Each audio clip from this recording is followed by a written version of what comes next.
اب آج کا میرا موضوع ہے شہادت علی رضی اللہ تعالیٰ عنہ۔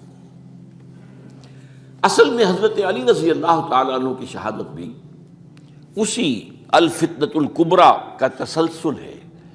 وہ جو عبداللہ ابن سبا کا پیدا کردہ عظیم ترین فتنہ تھا، اسی کا ایک نتیجہ حضرت علی کی شہادت بھی ہے، لیکن وہ بات ذرا تفصیل سے سمجھنی ہوگی۔ اور اس کے لیے میں ممنون احسان ہوں، حال ہی میں ایک کتاب چھپی ہے، ڈاکٹر سید رضوان علی ندوی، وہ محقق ہیں تاریخ کے، انہوں نے بڑی تاریخی تحقیق کے بعد جو باتیں بیان کی ہیں وہ میں آپ کے سامنے رکھ رہا ہوں۔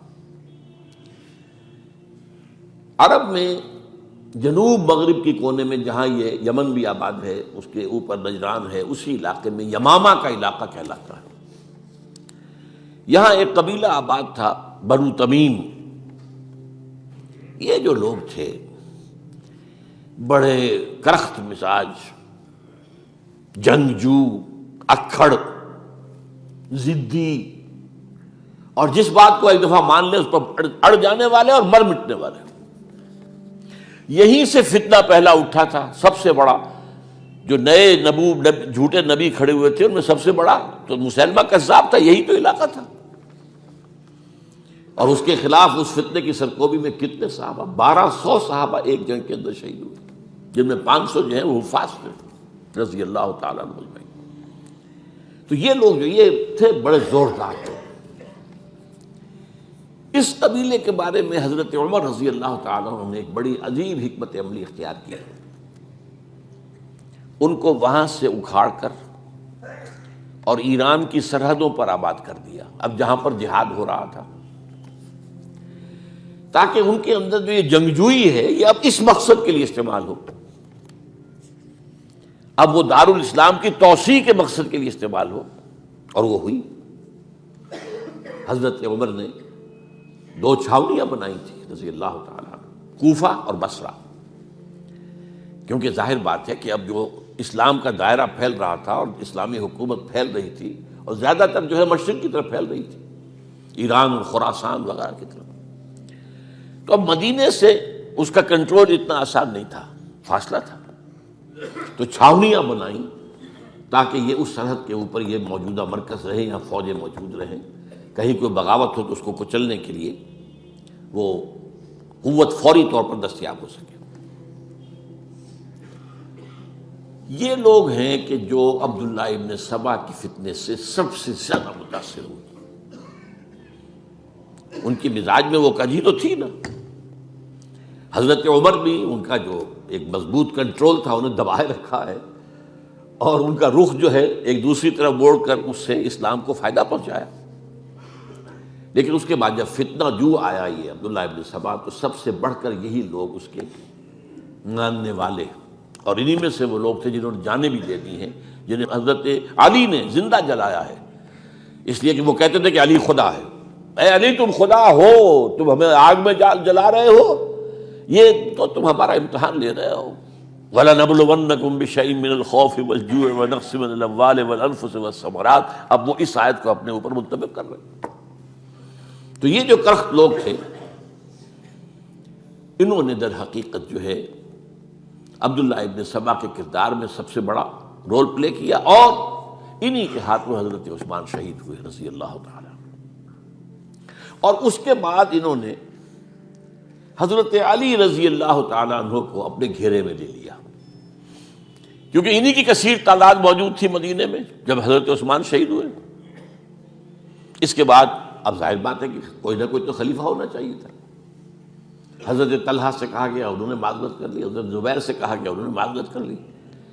اب ظاہر بات ہے کہ حضرت علی آخر امت کو چھوڑا تو نہیں جا سکتا تھا بغیر امام کے، انہوں نے قبول کر لی، اگرچہ حضرت حسن روکتے رہے کہ ابا جان یہ ان لوگوں کی بیعت جو ہے آپ قبول نہ کیجیے۔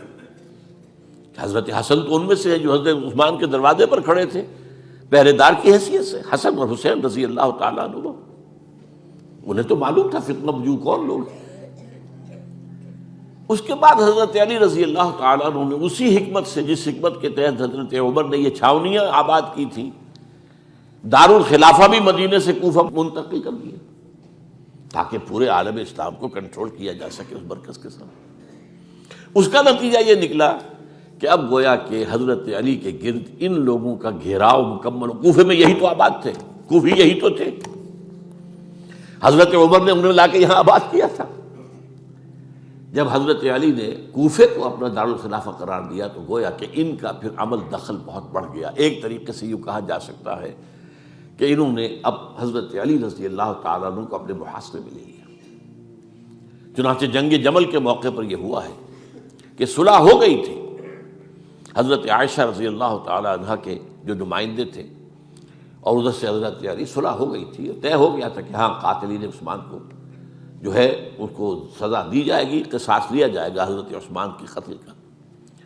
لیکن ان لوگوں نے 10,000 آدمی کھڑے ہو گئے کوفے کے اندر، ہم سب قاتل ہیں عثمان کے، لوگ قصاص ہم سے اگر لے سکتے ہو. جس کے نتیجے میں اور انہوں نے جنگ شروع کر دی. اور جب جنگ شروع ہو جائے تو پھر اس کے بعد تو کوئی نہیں دیکھ سکتا کیوں شروع ہوئی، کیسے شروع ہوئی، کس نے شروع کی. اب تو یا مارو یا مرو، دو ہی باتیں ہوتی. 10,000 مسلمان ایک رات میں شہید ہوئے جنگ جمل.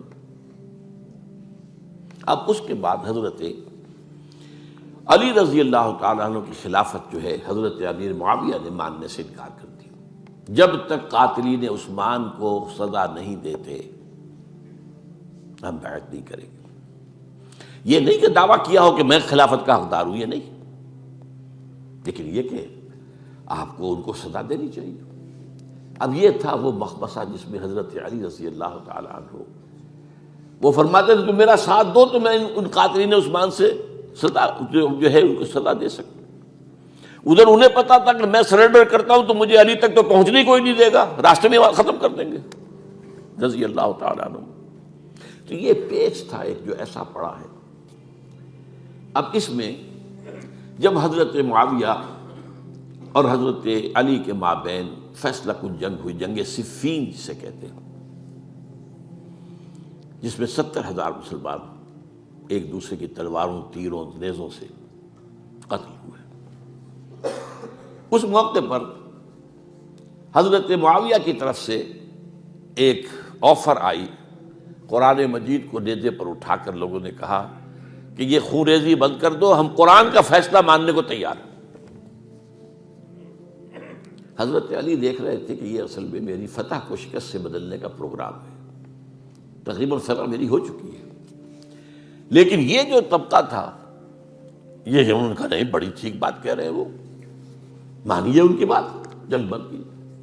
انہوں نے ہی یہی لوگ تھے جنہوں نے مجبور کیا حضرت علی کو کہ وہ تحکیم پر رضامند ہو جائے. اس کے بعد تحکیم میں جو معاملہ ہوا، حضرت علی حضرت عبداللہ ابن عباس کو اپنی طرف سے حکم بنانا چاہتے تھے. یہ اڑ گئے نہیں. یہ اڑ جانے والے لوگ، اور یہی اصل قوت تھے، وہاں ساری طاقت تو انہیں کی تھی. تو انہوں نے ابو موسیٰ اشعری کو اپنی طرف سے مقرر، وہ بہت نرم خو آدمی تھے، انہیں بناؤ. بہرحال جو بھی بات طے ہوئی، اب تاریخ کی روایتوں میں اختلاف ہو سکتا ہے. کہا یہ جاتا ہے کہ طے تو یہ ہوا تھا حکمین کے مابین، ادھر سے ابو موسیٰ اشعری، ادھر سے عمرو بن العاص رضی اللہ تعالی عنہما، کہ آپ اپنے جو کلائنٹ ہیں حضرت علی آپ انہیں معزول کر دیجئے، میں معاویہ کو معزول کر دیتا ہوں، پھر جو ہے مسلمان فیصلہ کر لیں کسی اور کی عبادت. انہوں نے کھڑے ہو کے کہہ دیا میں علی کو معزول کرتا ہوں، اور عمرو بن العاص نے کہا کہ میں معاویہ کو قائم کرتا ہوں. اب یہ ہے روایت، واللہ عالم اس میں کتنا سچ ہے کتنا جھوٹ ہے. میں کوئی مورخ نہیں ہوں، میں کوئی تاریخ کا محقق نہیں ہوں. اس کے بعد جو ہے اب یہ لوگ انہوں نے کہا کہ مانیے تحکیم کو، اور جب انہوں نے حضرت علی نے اس تحکیم کے فیصلے کو ماننے سے انکار کیا تو باغی ہو گئے، حضرت علی کو کافر قرار دیا،